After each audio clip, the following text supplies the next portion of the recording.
Singh builders. रीत बोले जा रही थी। अंकल, आप ऐसा कैसे कर सकते हैं? अभी तो पापा की चिता भी ठंडी नहीं हुई और आप इस तरह से उन्हें बदनाम कर रहे हैं। मैं क्यों तुम्हारे पिता को बदनाम करूंगा? ये देखो, ये फोटोज, इनमें कुछ ऐसी है जो मैं तुम्हें दिखा भी नहीं सकता। आखिर तुम्हारे पापा समान हूँ। और ये रही बैंक डिटेल्स, इसे देख लो। तुम्हारे पापा दिवालिया हो गए थे, सो उन्होंने अपने शेयर मुझे बेच दिए। अब ये कंपनी मेरी है। रीत ने जब सारे कागज देखे तो वो हैरान रह गई। ये गुप्ता पापा के बिजनेस पार्टनर था। उसके पापा सच में दिवालिया हो गए थे। उन पर शेयर बेचने के बाद भी 2 करोड़ का कर्ज था। उसने अपने पापा का सामान समेटा और कंपनी से निकल गई। उसने बाहर से कंपनी की तरफ देखा। कुछ लोग सिंह बिल्डर्स का बोर्ड उतारकर माँ गुप्ता बिल्डर्स का बोर्ड लगा रहे थे। वो भारी कदमों से घर की ओर चल दी। सिंह मेंशन। वो बचपन से पापा की प्रिंसेस थी। उनका घर बहुत बड़ा था। 15-20 कमरे थे। उसके अपने बेडरूम के साथ बड़े कमरे जितनी ड्रेसिंग रूम था, जिसमें हर स्टाइल के कपड़े, जूते, पर्स, गहने, घड़ियां और मेकअप का सामान भरा पड़ा था। बेडरूम की दूसरी तरफ स्टडी रूम था। और बाथरूम का तो कहना ही क्या। हर सामान लगा था जो आम बंदा सपनों में भी नहीं देख सकता। घर के सारे कमरे इसी तरह थे। और 30 के करीब नौकर चाकर और 20-25 गार्ड। रीत घर आई तो नौकर उसके आगे पीछे घूमने लगे। कोई पानी लेकर आया, कोई जूस तो कोई चाय। रीत ने पूछा, माँ कहाँ है? वो ऊपर अपने कमरे में है, एक ने बताया। रीत माँ के पास पहुंची। माँ ने उसे देखते ही पूछा, क्या हुआ? सब ठीक तो है? रीत माँ के गले लगकर रो दी। उस देर रो लेने के बाद बोली, मम्मी सब खत्म हो गया। पापा दिवालिया हो गए। कंपनी बेचने के बाद भी 2 करोड़ का कर्ज बाकी है।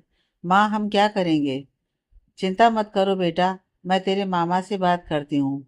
और मेरा इतना बड़ा फ्रेंड सर्कल है, कोई तो हेल्प करेगा। मम्मी, मैंने सबसे बात की। मामा ने तो साफ कह दिया कि उनके पास देने को कुछ नहीं है। बाकियों से तो क्या उम्मीद करते? रीत बोली। रीत की माँ ने फोन उठाकर अपने भाई को मिलाया। हेलो, कौन? भाभी, भैया कहाँ हैं? बात करनी है। क्यों? जो बात करनी है मुझसे कर लो। वो तो बेचारे सुबह से मुंह छिपाए बैठे हैं। लोग न जाने दामाद जी के बारे में क्या क्या बातें कर रहे हैं। उनकी तस्वीरें छपी हैं अखबार में, इतनी बेशर्मी। इन लड़कियों पर ही पैसा उड़ा दिया। दीदी जी, सच कहती हूँ, हमारे पास तो एक फूटी कौड़ी भी नहीं है। अपने भाई से तो मांगना भी मत। बेचारे खुद को भी बेच देंगे आपके लिए। पर सोचो दीदी, हमने भी तो बच्चे पालने हैं। कहकर उसने फोन काट दिया। माँ के आंसू रुक नहीं रहे थे। रीत ने माँ को चुप कराया। मम्मी, ऐसा करते हैं, पहले घर खाली करते हैं। कल ये घर नीलाम हो जाएगा। मैंने सनम से कहा था, उसने 2-3 घर देख रखे हैं। मैं देखकर फाइनल कराती हूँ। आप सामान पैक कर लो। रीत जल्दी से उस जगह पहुंचती है जहां उसे सनम ने मिलने को कहा था। सनम उसका क्लासमेट था। अब पिछले 2 साल से उसका बॉयफ्रेंड है। बहुत ही स्मार्ट, हैंडसम और इंटेलिजेंट था। रीत टैक्सी से आई थी क्योंकि उसकी कारें नीलामी के लिए बैंक वालों ने अपने कब्जे में ले ली थी। रीत धूप में खड़ी सनम का इंतजार करती रही पर वो नहीं आया।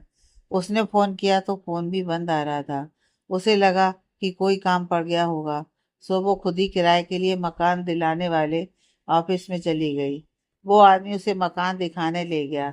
2 कमरों का मकान था। रीत से वहां की बदबू बर्दाश्त नहीं हुई। वो बाहर निकलने लगी तो उस डीलर ने उसे पकड़ लिया और उसके साथ गलत हरकतें करने लगा। वो किसी तरह उससे छूटकर भाग ली। बिना पीछे देखे भागे जा रही थी। फिर वो एक कार से टकरा गई। कार वाले ने उसे डांटा और वहां से निकल गया। वो फटे हाल अपने घर वापस आ गई। वो सीधे अपने कमरे में चली गई और खूब रोई। उसने जिंदगी का यह रूप कभी नहीं देखा था। यह इस जिंदगी का इसका पहला सबक था कि कभी किसी पर भरोसा नहीं करना। अगले दिन घर की नीलामी थी। उसे समझ में नहीं आ रहा था कि वो क्या करेंगे। शाम को माँ के पास आई और बताया कि घर का इंतजाम नहीं हुआ है। सभी नौकरों को पैसे बाद में ले लेना कहकर भेज दिया था। तब उसकी नैनी ने रोते हुए कहा, मैडम, मेरे पास छोटा सा फ्लैट है, मुझे आपने ही दिया था। मेरी तो आधी उम्र आपके पास गुजरी है। मेरा आगे पीछे कोई नहीं है। आप मेरे साथ उस घर में चलें, मुझे खुद से अलग ना करें। रीत अपनी माँ के साथ नैनी के घर आ गई। घर फर्स्ट फ्लोर पर था। रीत के घर से बहुत छोटा था, या यूं कहें कि उसके कमरे से भी छोटा था। दरवाजा लिविंग रूम में खुलता था। उसके राइट में किचन और एक छोटा सा स्टोर रूम था, और लेफ्ट में टॉयलेट था। फिर डाइनिंग रूम के सामने दो बेडरूम थे। नैनी ने उन दोनों को एक बेडरूम दे दिया और खुद अपना सामान स्टोर में रख लिया। रीत की माँ ने कहा, रोजी ऐसा करो, हम दोनों एक कमरा ले लेते हैं, एक कमरा तुम ले लो।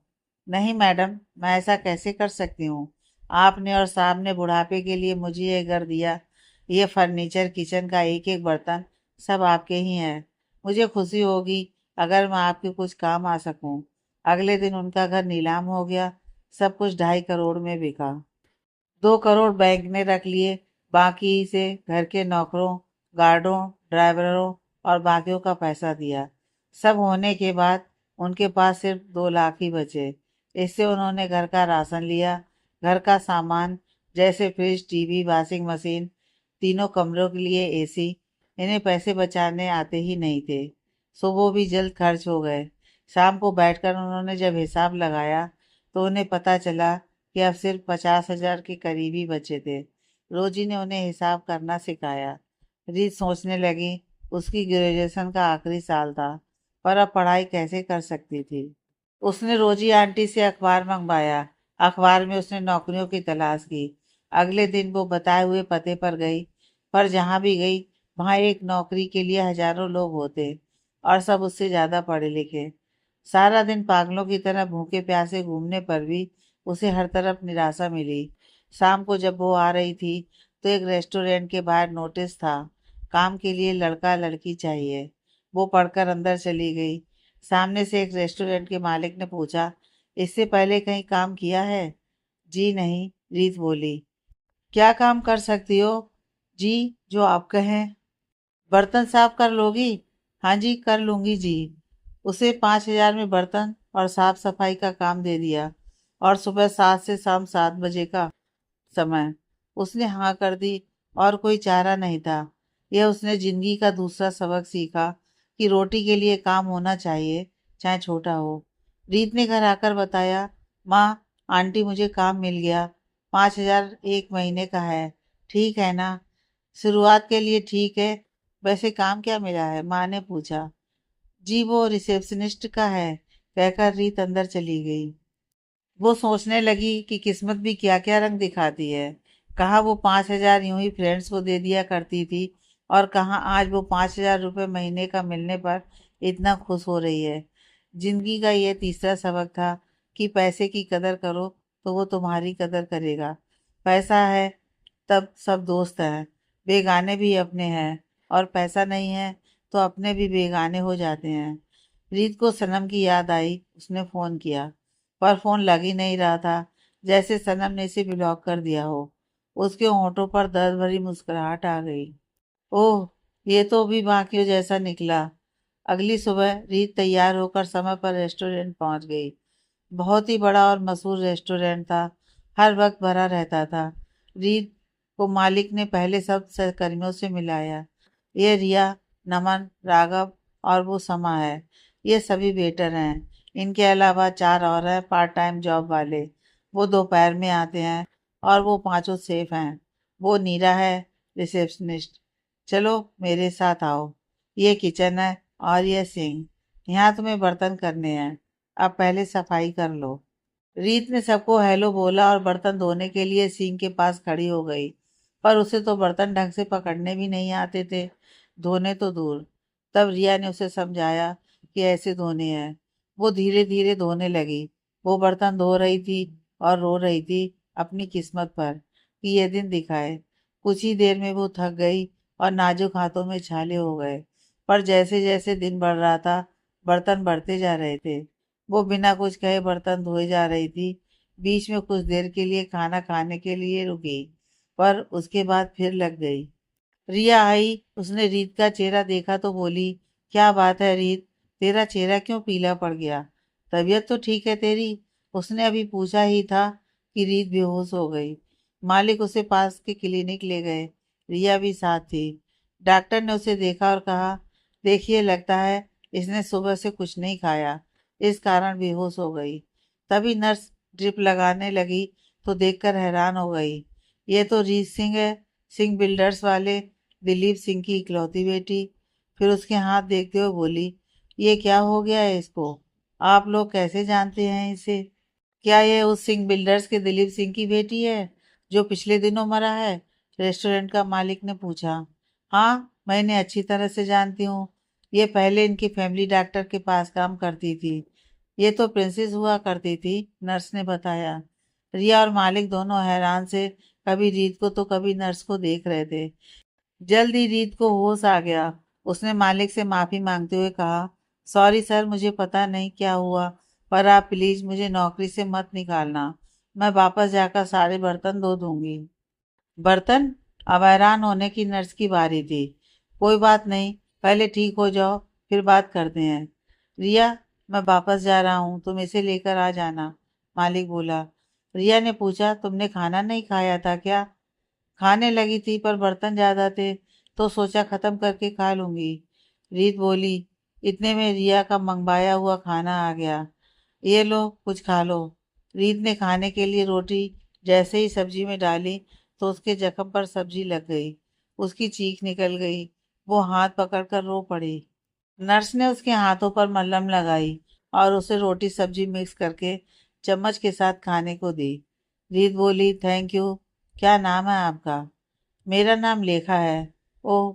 पूरी तरह ठीक होने पर रिया उसे अपने साथ वापस रेस्टोरेंट ले आई। मालिक के ऑफिस में आकर बोली, महेश जी, अब ये ठीक है, पर इसके हाथ बहुत खराब हो गए हैं, अब ये बर्तन साफ नहीं कर पाएगी। कोई बात नहीं, तुम दोनों पहले बैठो।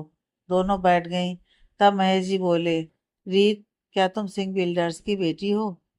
हाँ, रीत ने सर झुकाकर कहा। तुम्हें मुझसे पहले क्यों नहीं बताया? तुम्हें ये काम कहाँ आते हैं? तुम ये सब नहीं कर सकते। फिर कुछ रुककर बोले, तुम क्लेरिकल काम कर लोगी? जी, मुझे कोई भी काम दो, मैं कर लूंगी। ठीक है, फिर मैं तुम्हें एक कंपनी में भेजता हूँ, मैं फ़ोन कर दूंगा। ठीक है। हाँ जी, आपका बहुत बहुत शुक्रिया। ये लो एड्रेस, मैं फ़ोन कर देता हूँ। और हाँ, ये लो तुम्हारे आज के काम के पैसे। रीत थैंक यू कहकर अपना सामान लेने चली गई। महेश ने फ़ोन किया। हेलो यार, एक काम था। तुझे वो सिंह बिल्डर्स का पता है ना? उसकी इकलौती बेटी है रीत। बेचारी बहुत मुसीबत में है। खाने के लिए मेरे यहाँ बर्तन मांजने का काम तक करने को तैयार हो गई। आज आधा दिन काम भी किया, पर उस जैसी नाजुक सी प्रिंसेस से ये काम कहाँ हो सकते हैं। मुझे तेरा ख्याल आया। तेरी तो कई कंपनियां हैं, उसे कोई काम दे दे। ओह, लगता है मेरे दोस्त का दिल आ गया किसी पर। अरे नहीं यार, उसे देखकर अपनी बहन की याद आ गई। लगा कि अगर इसकी जगह वो होती तो। खैर छोड़, तू इसे काम दे देना। कहाँ भेजूं? लगता है अब तो मिलना ही पड़ेगा इस रीत सिंह को। ऐसा करना, हमारी कंपनी में भेज देना। रीत बताई हुई जगह पर पहुंच गई। वहां उसे एक सूट बूट वाला मिला। बोला, मैं यहाँ के चेयरमैन का पीए हूँ। वो जरूरी मीटिंग में बिजी हैं। उन्होंने मुझे आपको काम बताने के लिए भेजा है। चलिए मेरे साथ। आप चाय कॉफी तो बना लेती हैं? जी हाँ। वो लोग टॉप फ्लोर पर पहुंची। ये चेयरमैन सर का ऑफिस है। आपको उनकी सेक्रेटरी का काम दिया जाता है। उनकी सेक्रेटरी 6 महीने की छुट्टी पर है, सो उतनी देर आपको काम करना होगा। ये सर बताएंगे। ठीक है सर। ये सर का आज का काम है और ये लिस्ट है उन कामों की जो तुम्हें करने हैं। पीए सेठ ने उसे लिस्ट देते हुए कहा। फिर बगल के कमरे में आते हुए कहा, और ये है तुम्हारी बैठने की जगह। मैं चलता हूँ। चेयरमैन सर 4 बजे आ जाएंगे। रीत दरवाजे पर खड़ी कमरे को देख रही थी। रीत ने कुछ देर कमरे का जायजा लिया। एक आम ऑफिस की तरह टेबल चेयर और उस पर रखी फाइल्स। रीत आकर कुर्सी पर बैठ गई। उसने मिस्टर सेठ की दी हुई लिस्ट पढ़नी शुरू की। नंबर 1, सुबह 8 बजे आना। नंबर 2, सर का रूम सेट करना। नंबर 3, सारे दिन का काम नोट करना। नंबर 4, सर के आने पर कॉफ़ी बनाकर देना। नंबर 5, मिलने वालों को अपॉइंटमेंट देना, वगैरह वगैरह। उसने पढ़ते पढ़ते लिस्ट साइड रख दी। वो काफ़ी थक गई थी। उसने इतना काम कभी किया ही नहीं था। वो कुर्सी से सर टिकाकर आराम करने लगी। उसे पता ही नहीं चला कब उसकी आंख लग गई। कंपनी का चेयरमैन आदित्य बिंद्रा था। वो देश के गिने चुने पूंजीपतियों में आते थे। देश में जाने कितने ही कारोबार थे इनके। आदित्य 26 साल का एक हैंडसम और स्मार्ट बिजनेसमैन था। वो पूरे बिंद्रा ग्रुप का चेयरमैन था। उससे पहले उसके पापा थे। पापा के बाद सारे बिजनेस और घर की जिम्मेदारी उस पर पड़ गई। उसने बहुत छोटी उम्र में बिजनेस न सिर्फ संभाला बल्कि इस मुकाम पर लाकर खड़ा किया जहाँ से कोई उसे गिरा न सके। घर में वो तीन तीन लेडीज को हैंडल करता, उसकी दादी, माँ और एक लाडली बहन। उसने सब कुछ बहुत ढंग से सहज रखा था। आदित्य मीटिंग से वापस आ रहा था। मिस्टर सेठ उसे बाकी का शेड्यूल बता रहे थे। वो कमरे में आकर बैठा। सेठ बोले जा रहा था, 6 बजे शॉपिंग मॉल की ओपनिंग में जाना है। फिर मिस प्रिया की बर्थडे पार्टी है। उसके बाद सिंघानिया ग्रुप के प्रेसिडेंट के साथ डिनर है। आदित्य चुपचाप सब सुन रहा था और फाइल्स देख रहा था। कुछ फाइल्स साइन करने के बाद बोला, यह फाइल डिजाइनिंग डिपार्टमेंट में देकर आओ। मिस पॉल को डिटेल समझाकर आना। सेठ के जाने के बाद आदित्य ने अपने माथे को हल्के से दबाया। इतने काम काज से सर में दर्द हो गया। उसने मिस्टर सेठ को आवाज लगाई। फिर याद आया कि वो तो है ही नहीं। सो खुद उठकर सेक्रेटरी के रूम में कॉफी बनाने चल दिया। उसे ज्यादा लोग पसंद नहीं थे। सो उसके फ्लोर पर उसके कमरे के अलावा मीटिंग रूम, लिविंग रूम, पीए का कमरा और सेक्रेटरी का कमरा था। सारी फ्लोर पर वो सिर्फ 3 लोग ही थे। उसने जैसे ही सेक्रेटरी का रूम खोला, उसकी नज़र टेबल पर सर रखकर सो रही रीत पर पड़ी। पहले तो वो सोचने लगा कि ये कौन है। फिर उसे याद आया, ये वो होगी सिंह बिल्डर्स की बेटी जिसकी बात महेश कर रहा था। वो धीरे से टेबल के पास आया। उसने ध्यान से रीत का चेहरा देखा। गोरा चिट्टा रंग, सुंदर नैनक, सोते हुए भी मासूम सी लग रही थी, बिल्कुल परी। आदित्य ने एक से एक सुंदर लड़की देखी थी, पर इतनी सुंदर लड़की वो पहली बार देख रहा था। उसकी नजरें रीत के चेहरे पर ही जम गईं। फिर उसकी नज़र उसके हाथों पर पड़ी। हाथों पर छाले थे। उसे महेश की बात याद आ गई। महलों की राजकुमारी को बर्तन मांजने पड़े तो ये हाल हो गया। फिर उसके मन में कुछ आया और उसने टेबल पर नॉक किया। रीत एकदम हड़बड़ाकर उठ खड़ी हुई। उसका बैलेंस बिगड़ गया और वो गिरते गिरते बची। आदित्य बोला, तुम्हें यहाँ सोने के लिए नहीं रखा गया है। मेरे लिए एक कप कॉफी बनाकर मेरे रूम में ले आओ, कहकर वो अपने कमरे में आ गया। रीत को समझने में कुछ देर लगी कि ये सब क्या हुआ। फिर उसे समझ आया तो वो जल्दी से कॉफी बनाने चल दी। वो कॉफी लेकर आदित्य के रूम में गई। उसने बड़े सलीके से कॉफी टेबल पर रख दी। वो जाने लगी तो आदित्य कड़क स्वर में बोला, जब तक जाने को ना कहा जाए यहीं खड़ी रहो। रीत डरकर वहीं खड़ी रही। आदित्य को लगा था कि इसे कॉफी बनानी नहीं आती होगी, पर जब उसने कॉफी पी तो वो हैरान रह गया। कॉफी बहुत अच्छी बनी थी। उसने री से पूछा, सेठ से कल के शेड्यूल के बारे में पूछ लो, अच्छी तरह से समझ लेना, उसके बाद घर जा सकती हो। कल से समय पर आना। ओके, अब जाओ। रीत जैसे ही जाने लगी वो फिर बोला, कॉफी अच्छी बनी है। रीत ने पीछे मुड़कर थैंक यू कहा और वापस आ गई। वो सोच रही थी, ये चेयरमैन है, इतना हैंडसम और जवान। उसने तो सोचा था कि कोई 50-60 साल का कोई बूढ़ा होगा। वो सोच ही रही थी कि डोर पर नॉक हुआ। मिस्टर सेठ था। वो खाने के लिए बर्गर लाया था। रीत को देते हुए बोला, ये लो खा लेना, और हाँ, ये कल का शेड्यूल। अच्छा, ये खाकर तुम जा सकती हो, कहते हुए उसने एक कागज रीत को दिया। रीत ने वो ले लिया और पूछा, आज के लिए इतना ही? हाँ, आज एक और दिन मैं अकेला संभाल लूंगा। कल से समय पर आ जाना। रीत ऑफिस से बस लेकर घर आ गई। अब उसे बस में सफ़र करना आ गया था। शुरू शुरू में बहुत दिक्कतें हुई। वक्त सब सिखा देता है। रीत घर आई। उसने आते ही माँ को गले लगा लिया और आंटी को भी पास बुलाकर कहा, ये लो माँ, ये लो आंटी, मुंह मीठा करो, और ये लो मेरी आज की कमाई, या यूँ कहो मेरी पहली कमाई। माँ और रोजी आंटी बहुत खुश हुए। फिर रीत ने उन्हें बताया, मैं जिस रेस्टोरेंट में काम करती थी ना, उसका मालिक बहुत ही अच्छा बंदा निकला। उसे जब पता चला कि सिंह बिल्डर्स वालों की बेटी हूँ, तो उसने मुझे बहुत बड़ी कंपनी में सेक्रेटरी लगवा दिया। वहाँ पर भी सब अच्छे हैं, काम भी अच्छा है और तनख्वाह भी यहाँ से ज़्यादा है। रोजी बोली, चलो अच्छा हुआ। भगवान अच्छे लोगों के साथ हमेशा अच्छा ही करता है। मैं कल चर्च जाकर गॉड का शुक्रिया करके आऊंगी। रोजी आंटी क्या बनाया है? जल्दी जल्दी मेरे पेट के चूहों को कुछ दो। कब से धूम मचा रखी है पेट में। रीत को बेड पर लेटते ही नींद आ गई। वो सुबह अलार्म बजते ही उठ गई। जल्दी से तैयार होकर ऑफिस पहुंची। जब वो लिफ्ट के पास आई तो वहां खड़े बाकी के कर्मचारी उसे अजीब ढंग से घूर रहे थे। पहले तो उसे उन पर गुस्सा आया, मगर फिर उसने सोचा इनका गुस्सा होना जायज है। ये इतनी मेहनत से यहाँ तक पहुंचे हैं और मैं सिफारिश से उनसे बड़ी पोस्ट पर हो गई। ये लोग मुझसे घृणा तो करेंगे ही। तभी पीछे शांति सी हो गई। रीत ने पीछे मुड़कर देखा तो आदित्य था। सब उसे विश कर रहे थे। रीत ने भी उसे गुड मॉर्निंग कहा। उसने सर हिलाया और सीधा ऑफिसर्स लिफ्ट की तरफ निकल गया।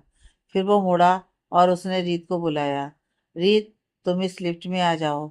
रीत उसके पीछे पीछे लिफ्ट में चली गई। सब वहीं खड़े बातें करने लगे। देखा, मैंने कहा था ना, ये लड़की दिखने में जितनी भोली है उससे कहीं ज्यादा सातिर है। जिसने चेयरमैन को प्रेम जाल में फंसाकर ये जॉब पाली, वरना इससे कितना ज्यादा तजुर्बे वाली लड़कियां बैठी हैं।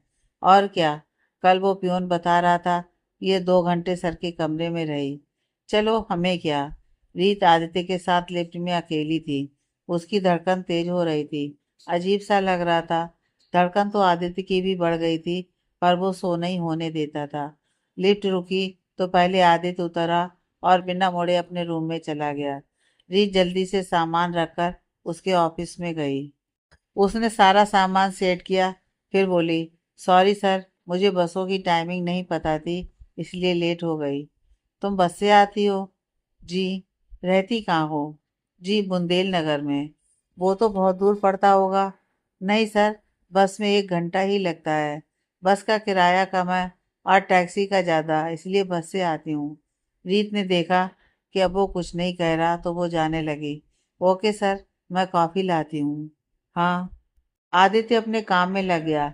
सेठ ने कई फाइल साइन करने को दी। जब रीत कॉफी लेकर आई तो वो अभी साइन कर रहा था। वो कॉफी लेकर खड़ी रही। फिर साइन हो जाने के बाद उसने आदित्य को कॉफी पकड़ाई और जाने लगी तो वो बोला, कॉफी ठंडी है, मुझे गर्म कॉफी पसंद है। गर्म कॉफी लेकर आओ। रीत जल्दी से अपने रूम में जाकर दोबारा कॉफी बनाकर आदित्य का डोर नॉक किया। अंदर से कमिंग की आवाज आने पर वो कॉफ़ी लेकर अंदर गई। उसने कॉफ़ी टेबल पर रख दी। उसने आदित्य के हाथ से फाइल्स लेकर साइड पर रख दी और बोली, सर आप पहले कॉफ़ी पी लीजिए, बाद में काम करिएगा। इतना कहकर रीत ने कॉफ़ी उठाकर उसके हाथ में पकड़ा दी। आदित्य उसके इस एक्शन से हैरान चुपचाप देखता रह गया। आज तक किसी ने इससे ऐसे बात नहीं की थी, पर पता नहीं क्यों उसे अच्छा लगा और वो कॉफ़ी पीने लगा। रीत जाने लगी तो आदित्य ने रोक लिया। इधर आओ, ये फाइल्स लो और इन्हें डेट के हिसाब से रखना। रीत ने फाइल्स की तरफ देखा। इतनी फाइल्स? वो अभी सोच ही रही थी कि वो फिर बोला, लंच टाइम तक कर देना। रीत ने अनमने से कहा, ठीक है सर। रीत सारी फाइल्स सेट करने लगी। उसे टाइम का पता ही नहीं चला। लंच टाइम निकल गया था। फिर इंटरकॉम बजा और आदित्य ने उसे ऑफिस में बुलाया। वो जल्दी से गई। वो बोला, तुम्हें जो काम दिया था हो गया? बस थोड़ी सी फाइल्स रह गई हैं। इस तरह कैसे काम करोगी? सारा दिन इतने से काम में लगा दिया, बाकी कब होगा? मुझे कॉफ़ी ला कर दो, फिर वो काम निपटाओ। मुझे इतने ढीले लोग पसंद नहीं है। नहीं कर सकती तो जॉब छोड़ दो। मैंने काम सिखाने का स्कूल नहीं खोल रखा। अब मेरा मुंह क्या देख रही हो? जाओ। रीत से पहले किसी ने इतनी ऊंची आवाज में बात नहीं की थी। कभी उसके मम्मी पापा ने भी नहीं। उसके तो आंसू रुक ही नहीं रहे थे। उसने काफी बनाई और देने चली गई। इस चक्कर में बिना नॉक किए अंदर चली गई। आदित्य के साथ एक लड़की थी। उसने आदित्य को गले लगा रखा था। दरवाजा खुलने से वो अलग हुए। आदित्य ने फिर उसी लहजे में कहा, तुम बेसिक मैनर भी भूल गई। नॉक कौन करेगा? दोबारा जाओ, नॉक करके फिर आओ। रीत बोली, सॉरी सर कहकर रीत फिर बाहर आई और नॉक किया। जब उसने कम इन कहा तो अंदर आई। कॉफी टेबल पर रखी और वापस आने लगी। आदित्य फिर बोला, इधर आओ। रीत गई। जी सर। जब मेरे साथ कोई बैठा हो तो उसे हेलो कहो और चाय कॉफी पूछो। यह भी सिखाना पड़ेगा क्या? हेलो मैडम, क्या लेंगी आप? आदि मुझे कुछ नहीं चाहिए, तुम्हारा समय चाहिए।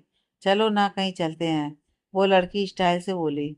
ओके चलेंगे, क्यों ना क्लब में पार्टी करें, महेश और वरुण को भी बुला लेते हैं। बहुत दिन हुए हमें इकट्ठे हुए को। मैं कॉल करता हूँ। फिर रीत को देखकर बोला, तुम अभी तक यहीं हो? जाओ। रीत जल्दी से वहां से निकल आई। वो कमरे में आकर रोने लगी। आज सर को हुआ क्या है? बात बात पर गुस्सा हो रहे हैं, और उस लड़की को तो कुछ नहीं कह रहे थे। वो लड़की आदित्य की बचपन की फ्रेंड थी। वो चारों एक साथ पले बड़े थे। इसका नाम रश्मि था। वो बचपन से आदित्य को प्यार करती थी, और महेश इसे प्यार करता था। आदित्य इसे अपनी छोटी बहन समझता था। रीत के जाने के बाद जाने क्यों रश्मि को उससे चिढ़ मची। उसने आदित्य से कहा, क्यों ना हम इसे भी साथ ले चलें, इसने कभी क्लब देखे नहीं होंगे। आदित्य को बात अच्छी लगी। उसने इंटरकॉम पर कॉल करके कहा, शाम को 5 बजे तैयार रहना, कहीं जाना है। हाँ, अपने घर फोन करके बता देना। रीत ने घर फोन करके कह दिया कि वो लेट आएगी। फिर वो जल्दी से काम निपटाने लगी। रश्मि चली गई थी। 5 बजे आदित्य उसके रूम में आया और कहा, चलो। वो कार में बैठकर चल दिए। रीत को पता नहीं था कि कहाँ जाना है। वो गोल्डन क्लब पहुंचे तो उसे पता चला यह आदित्य का क्लब था। वो अंदर गए तो सब विश कर रहे थे। आदित्य सीधे अपने रूम में गया। वहाँ सभी पहले से ही आए हुए थे। महेश को देखकर रीत खुश हो गई। वो बड़े रिस्पेक्ट से मिली। महेश ने पूछा, क्या हाल है? ये कमीना ज्यादा तंग तो नहीं करता? रीत ने जवाब दिया, नहीं नहीं सर तो बहुत अच्छे हैं, मुझे ही काम करना नहीं आता, धीरे धीरे आ जाएगा। वरुण ने खुद ही अपना इंट्रो कराया। रीत ने उससे भी हंसकर बात की। वरुण को वो पहली नज़र में पसंद आ गई। वो रीत से बोला, मैंने तुम जैसी सुंदर लड़की नहीं देखी। महेश बोला, इसकी बात मत सुनना, यह हर लड़की से यही कहता है। और सभी हंस पड़े। आदित्य पास बैठे ऐसा शो कर रहा था कि वो उनकी बात नहीं सुन रहा, जबकि ध्यान उसका उनकी बातों में ही था। वो चारों बिलियर्ड्स खेलने लगे। रीत चुपचाप साइड में बैठी थी। वरुण ने उससे कहा, तुम भी आ जाओ, अगर नहीं आता तो इधर आओ, मैं सिखाता हूँ। रीत के मना करने पर भी वो उसे खींचने लगा। तब रश्मि बोली, वरुण तुम्हारा टेस्ट भी ना, ये मिडिल क्लास वालों को क्या पता बिलियर्ड्स के बारे में। आदित्य और महेश को बुरा लगा। महेश चुप रहा, मगर आदित्य बोला, रीत यहाँ आओ, लो तुम मेरी बारी खेलो। रीत आ गई। उसने एक ही हिट से आधी बॉल्स डाल दी, और दूसरी बार में गेम ओवर। सब देखते रह गए। आदित्य को आइडिया था कि इसे खेलना आता है, पर ये इतना अच्छा खेलती है ये पता नहीं था। महेश भी बोला, वाह रीत, तुमने तो कमाल कर दिया, कहाँ से सीखा? मेरे पापा अक्सर खेला करते थे, उन्होंने ही सिखाया था। बोलते हुए रीत की आंख भर आई। उसने मुंह घुमाकर आंसू साफ कर लिए, पर आदित्य ने देख लिया था। वो बोला कुछ नहीं। रीत फिर जाकर बैठ गई। तभी वहां सनम आ गया। उसके साथ रीत की पुरानी फ्रेंड थी। वो रीत को देखकर बोली, तुम यहाँ कैसे? तुम्हें अंदर किसने आने दिया? उसने इतने रूडली और जोर से बोली कि सब उसकी ओर देखने लगे। आदित्य और बाकी तीनों भी एकदम मुड़े उसे देखने के लिए। मैंने सुना तुम किसी रेस्टोरेंट में बर्तन मांजती थी। एक बर्तन मांजने वाली इतने बड़े क्लब में कैसे आ गई? सनम देखो तो इसे। कामनी बोले जा रही थी। रीत की नज़र सनम पर टिकी थी, जो चुपचाप खड़ा सब सुन रहा था। रीत का दिल रो रहा था, पर उसने आंसू आंख तक नहीं आने दिए। वो इन्हें अपनी कमजोरी नहीं दिखाना चाहती थी। महेश आगे आने लगा कुछ कहने के लिए, पर आदित्य ने उसे रोक दिया। वो देखना चाहता था कि रीत कैसे रिएक्ट करती है। रश्मि मनी मन खुश हो रही थी।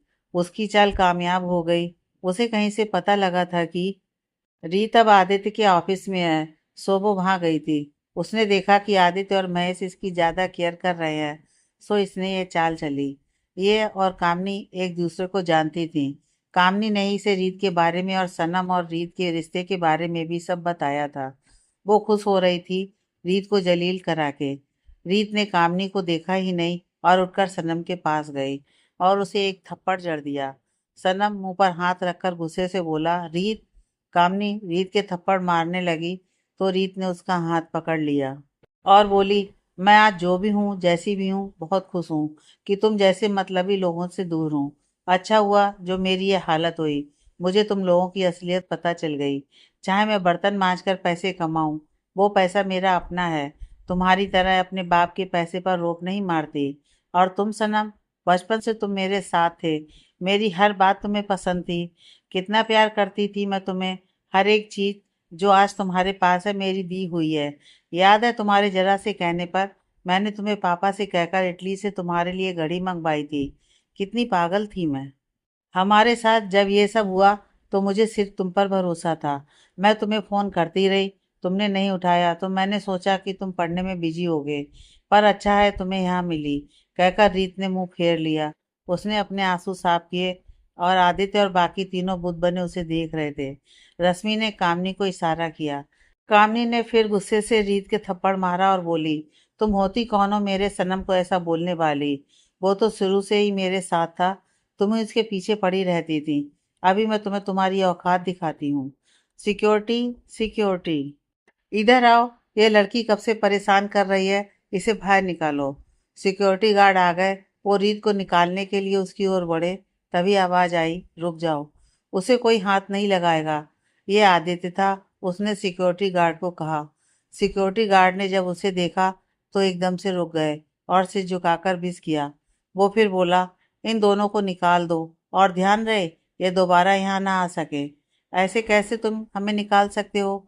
मेरे पास वीआईपी पास है इस क्लब का। तुम होते कौन हो हमें निकालने वाले? सिक्योरिटी गार्ड, इसकी बात मत सुनो, उस लड़की को निकालो, कामनी ने पास दिखाते हुए कहा। सिक्योरिटी गार्ड ने कहा, आपको नहीं पता ये हमारे बॉस हैं, ये क्लब इनका ही है, इनके पास कैंसिल कर दो। आदित्य को बहुत गुस्सा आ रहा था। रीत आदित्य की ओर देख रही थी, उसे लगा नहीं था कि वो इसकी मदद करेगा। रश्मि आदित्य के पास आई और बोली, आदि हमें इनसे क्या मतलब, छोड़ दो, जाने दो इन्हें। ये बाहर जाकर तुम्हारे बारे में गलत बातें करेंगे। और कामनी के पापा बहुत बड़े बिजनेसमैन हैं, तुम्हें कभी भी उनकी ज़रूरत पड़ सकती है। एक सेक्रेटरी के लिए ऐसा मत करो। रश्मि, तुम्हें बात कह रही हो? ये मेरे साथ यहाँ आई है, इसे प्रोटेक्ट करना मेरी रिस्पॉन्सिबिलिटी है। अगर मैं इतना भी ना कर पाऊँ तो लानत है मुझ पर। तुम मेरे बिजनेस की चिंता मत करो, इन जैसे लोगों से मैं बात भी ना करूँ, बिजनेस तो दूर की बात है। आदित्य ने उसी गुस्से से कहा। रश्मि, तुम चुप ही रहो, उसे हैंडल करने दो, महेश बोला। सिक्योरिटी गार्ड्स ने उन दोनों को बाहर निकाल दिया और उसका पास भी कैंसिल कर दिया। आदित्य रीत के पास गया। ठीक हो, दिखाओ कहाँ लगी। रीत ने जो आंसू इतनी देर से रोक रखे थे वो दरिया की तरह बह निकले। उसने बच्चों की तरह अपने बाजू से अपने आंसू पोंछे। आदित्य को उसका भोलापन पर प्यार आ रहा था। वो बोला, जाओ मुंह धो आओ। रीत के जाने के बाद आदित्य ने महेश से कहा, सारा मूड खराब हो गया, अब चलते हैं, तुम लोग भी जाओ। महेश, तुम रश्मि को घर छोड़ देना। ओके, तुम रीत का ख्याल रखना, महेश बोला। रश्मि को आदित्य पर गुस्सा आ रहा था। आज तक उसने इसकी कोई बात नहीं मोड़ी थी, आज इस रीत के कारण नहीं मानी, पर वो आदित्य के सामने अच्छी बनी रहना चाहती थी। सो वो बोली, अच्छा आदि मैं चलती हूँ, मैंने जो भी कहा तुम्हारे भले के लिए कहा, अगर बुरा लगा तो सॉरी, उसने कान पकड़कर कहा। आदित्य बोला, कोई बात नहीं, मैं जानता नहीं क्या तुम्हें। अच्छा ओके बाय। चलो महेश, कहकर रश्मि महेश के साथ चल दी। वरुण जो इतनी देर से चुप था, आदित्य के पास आकर बोला, यह रीत सिंह बिल्डर्स की बेटी है? मैं सोच रहा था कि देखी देखी लग रही है। खैर अच्छी लड़की है, ध्यान रखना। ग्रेट चॉइस, उसने मुस्कुराते हुए कहा। जब रीत वापस आई तो सब जा चुके थे। आदित्य अकेला ही बैठा था, टेबल पर खाना लगा था। वो बोला, बैठो कुछ खा लो, फिर मैं तुम्हें घर छोड़ दूंगा। रीत चुपचाप खाना खाने बैठ गई। दोनों बिल्कुल शांत थे, इतने शांत थे कि उनकी दिल की धड़कने की आवाज भी सुनाई दे रही थी। आदित्य देख रहा था कि रीत कितनी तमीजदार लड़की है। उसका खाना खाने का तरीका से उसकी परवरिश का पता चलता है। वो खाने के दौरान बात नहीं करती थी। उसने थोड़ा सा खाया, फिर बोली, बस मैंने खा लिया। फिर कुछ देर रुककर बोली, सर मैं आज के लिए माफ़ी मांगती हूँ, मेरी वजह से आपका और आपके फ्रेंड्स का प्रोग्राम खराब हो गया। मुझे नहीं पता था कि वो लोग यहाँ आ जाएंगे। वो सनम तुम्हारा एक्स था क्या? अगर तुम नहीं बताना चाहती तो कोई बात नहीं। हाँ सर, हम दोनों बचपन से साथ पढ़े थे। उसके पापा मेरे पापा की कंपनी में वर्कर थे। बचपन से मेरे पापा मेरे कहने पर उसकी हर ख्वाहिश पूरी करते आए थे। फिर 2 साल पहले उसने मुझे गर्लफ्रेंड बना लिया। मैं उसे बचपन से प्यार करती थी, इसलिए कुछ भी कर सकती थी। पर जब से हमारी किस्मत बदली, सब बदल गए। मुझे इससे उम्मीद नहीं थी। रीत ने रोते हुए कहा, देखो तुम रो मत, हम पैसे वालों की यही प्रॉब्लम है। हर कोई हमें अच्छे ढंग से ट्रीट करता है, पर हमारे लिए नहीं, हमारे पैसों के लिए। तुम मानोगी नहीं, मैंने भी प्यार में धोखा खाया है। वो लड़की, मैं भी उसके लिए कुछ भी कर सकता था, पर उसने मेरी जगह पैसों को चुना और वो मेरी ज़िंदगी से चली गई। उसके बाद मैंने सोच लिया कि अब मैं किसी पर भरोसा नहीं करता, किसी को अपने ज़्यादा पास नहीं आने देता। तुम भी ऐसा ही करो, खुश रहोगी। जी सर, थैंक यू। आपसे बात करके मन हल्का हो गया। देखो, जो बीत गया उसे भूल जाओ। आगे बहुत जिंदगी बड़ी है, उसके बारे में सोचो। अच्छा चलो, तुम्हें घर छोड़ दूँ। कार वहां से चली तो सीधे उसके घर आकर रुकी। सारे रास्ते में उन्होंने एक बार बात की, वो भी आदित्य ने उससे घर का पता पूछा था। कार से उतरकर रीत ने थैंक यू कहा और वहां से चली गई। आदित्य उसे जाते हुए देख रहा था और सोच रहा था, अजीब लड़की है, अंदर आने को भी नहीं कहा। फिर आदित्य वहां से चला गया। रीत ने अंदर आते ही कहा, आंटी मैं खाना खाकर आई हूँ, आप दोनों खा लो। मैं बहुत थक गई हूँ, सोने जा रही हूँ, कहकर वो अपने कमरे में चली गई।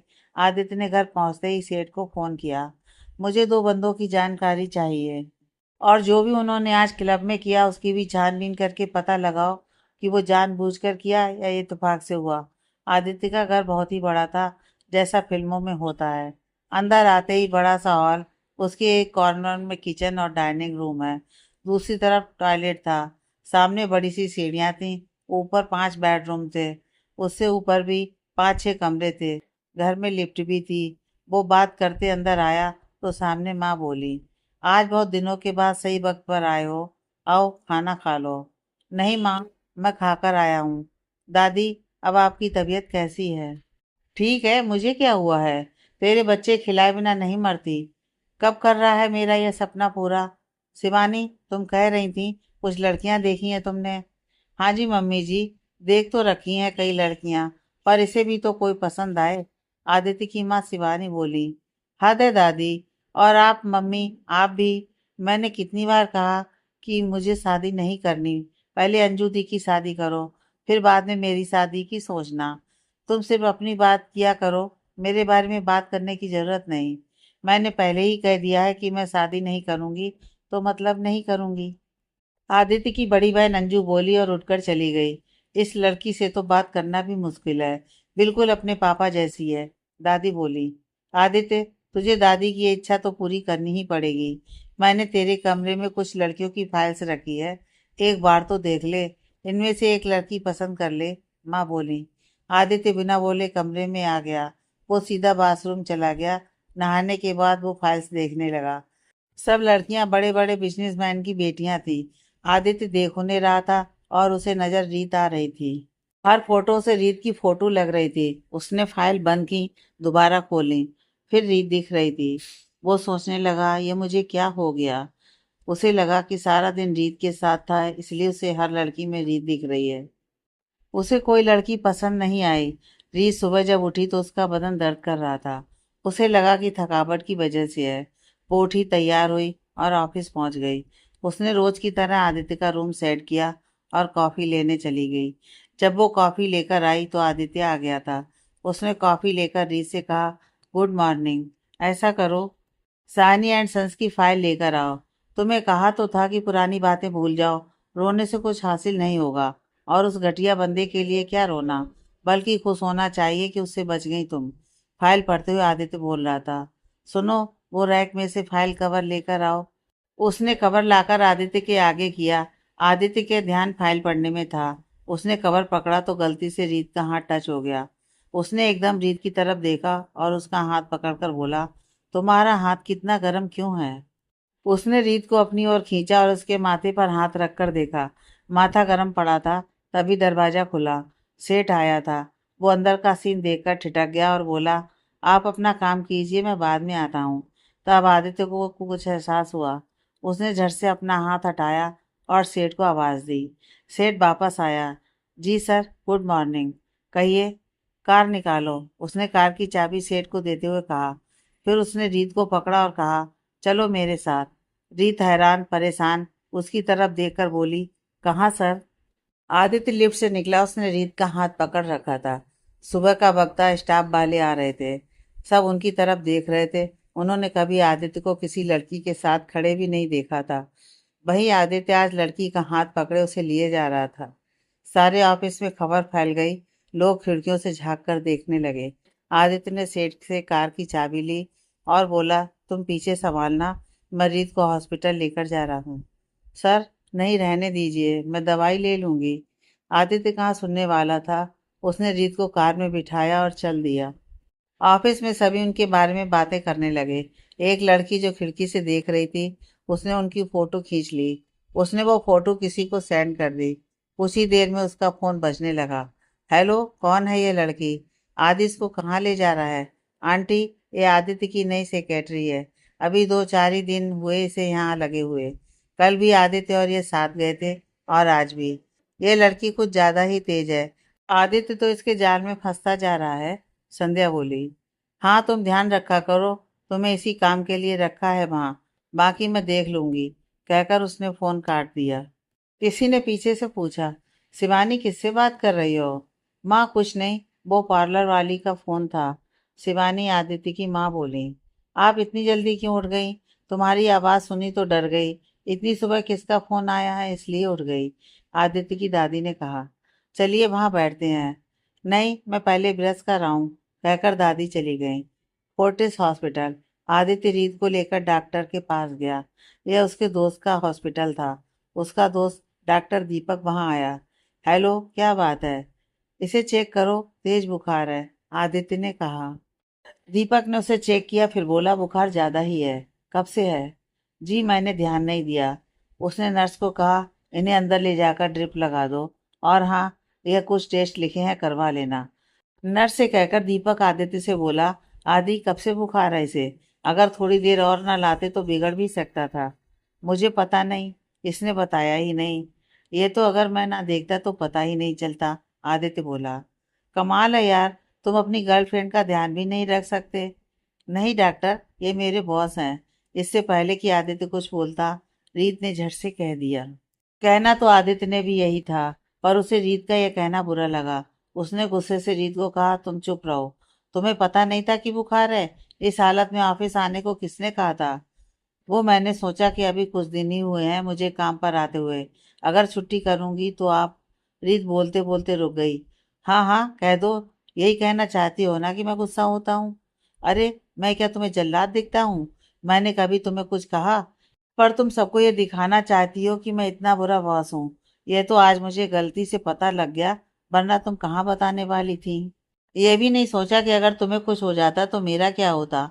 मेरा मतलब यह है कि सब मुझे ही दोष देते। आदित्य गुस्से से बोले जा रहा था। दीपक चुपचाप आदित्य को देख रहा था। उसने इसे किसी लड़की के लिए इस तरह फिक्रमंद होते नहीं देखा था। वो दोनों बचपन से एक दूसरे को जानते थे।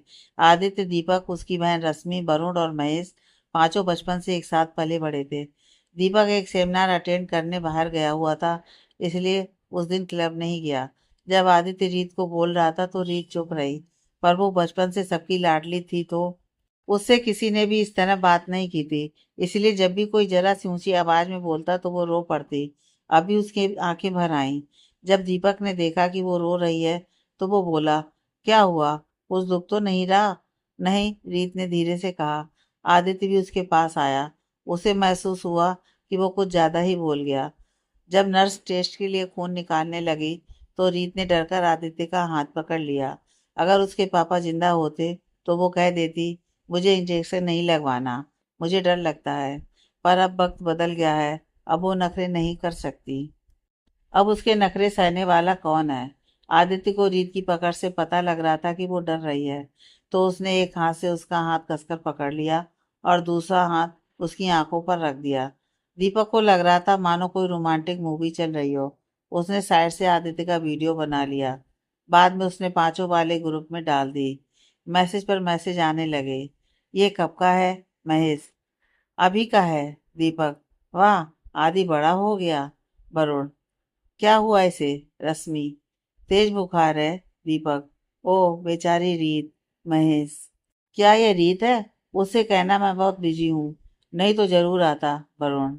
आदित्य का फोन मैसेजों के कारण बार बार बज रहा था, पर उसका ध्यान रीत पर था।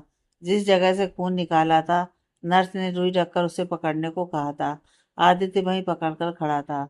नर्स कब की चली गई थी, मैसेज आते ही जा रहे थे। ये लड़की भी ना, जब से आई है आदि को कोई ना कोई मुसीबत लगी रहती है। रश्मि, अरे यार, इसमें उसका क्या कसूर। महेश, बेचारी की किस्मत ही ऐसी है। वरुण, दीपक ने फोन बंद कर दिया और उन दोनों की तरफ देखा। ट्रिप लगने से रीत को कुछ आराम आ गया होगा तो वो सो गई थी, पर आदित्य अब भी उसका हाथ पकड़कर खड़ा उसे देख रहा था। दीपक उसके पास आया और उसे उसका हाथ छोड़कर बाहर आने को कहा। आदित्य ने दीपक से बाहर आते हुए पूछा, क्या हुआ? मुझसे क्या पूछता है? मुझे तो तू बता कि हुआ क्या है तुझे। दीपक ने तुझे सब पर जोर देते हुए कहा। मुझे क्या होना है, अच्छा भला तो हूँ। आदित्य बोला, जब से तू आया है तब से देख रहा हूँ तो इस लड़की की ज्यादा ही केयर कर रहा है। वैसे तो तू कभी किसी लड़की को देखता भी नहीं, चक्कर क्या है? दीपक ने शरारती मुस्कान बिखेरते हुए पूछा। नहीं यार, कुछ भी नहीं, बस तरस आता है इस पर। इतनी नाजुक, भोली और शरीफ है। तुम्हें पता है, यह सिंह बिल्डर्स की बेटी है। बचपन से अब तक पैसों में खेली है। कभी गिलास भी पानी का उठाकर नहीं पिया होगा इसने। और किस्मत ने ऐसे दिन दिखाए कि इसे महेश के रेस्टोरेंट में बर्तन मांजने पड़े। वो तो महेश को इसकी असलियत पता चल गई तो उसने मेरे पास भेज दिया। पैसा जाते ही सब छोड़ गए। क्या फ्रेंड, क्या बॉयफ्रेंड। बस इसे देखकर सोचता हूँ कि किस्मत ने इसके साथ ऐसा क्यों किया। अगर इसके पापा गलत थे तो बुरे दिन वो उन्हें दिखाते, इस बेचारी का क्या कसूर। आदित्य ने कहा। रीत सपने में अपने पापा के साथ हाथ पकड़े कहीं जा रही थी पहाड़ों पर। अचानक उसके पापा उसका हाथ छोड़कर चल दिए और उसके देखते देखते गायब हो गए। वो आवाजें लगाती रह गई। उसकी आंख खुल गई। उसने आसपास देखा तो याद आया कि वो हॉस्पिटल में है। तभी उसे दीपक की आवाज़ सुनाई दी। वो किसी से कह रहा था, अच्छा, मुझे नहीं पता था कि इसके साथ ये सब हुआ। मुझे तो लगा कि तू रीत से प्यार करता है। प्यार? नहीं नहीं, तुम भी क्या क्या सोचते हो।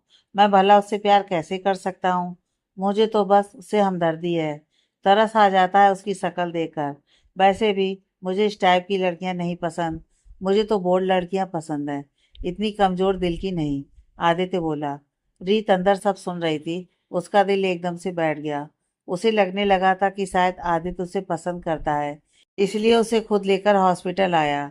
अगर मेरी परवाह ही नहीं थी तो सेठ को भेज देता मेरे साथ।